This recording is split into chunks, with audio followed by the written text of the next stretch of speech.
15 yaşlı Samir Cəlilabad rayonunun Muğan kəndində yaşayır. O, hər birimizin bacarmadığı qeyri-adi gimnastik hərəkətləri asanlıqla öhdəsindən gəlir. Elastik bədənə sahib olan Samir, sol qolunu istənilən vaxt oynaqdan çıxara bilir və dediyinə görə, o, bu zaman cüzi də olsa ağrı hiss etmir.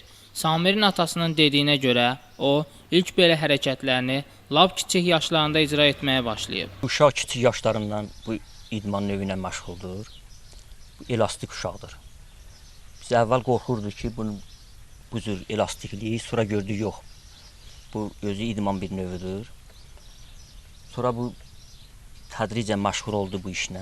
10-cu sinif şagirdinin bacardığı qeyri-adi hərəkətlər çoxdur. Əlini boynuna ilan kimi dolamaq, bir ayağını boynundan asmaqla tək ayağı üstə yerimək və nəhayət hər iki ayağını boynunun arxasına keçirməklə əlləri üstə hərəkətdə olmaq onun üçün heç də çətin deyil. Qeyri-adi gimnastik hərəkətləri heç bir müəllimin köməyi olmadan öyrəndiyini deyən balaca Samir, bu işdə müəllimi olarsa, böyük həvəslə gimnastika yarışlarına qatılmaq niyyətindədir. Özüm məşğul olmuşam, müəllimim yoxdur.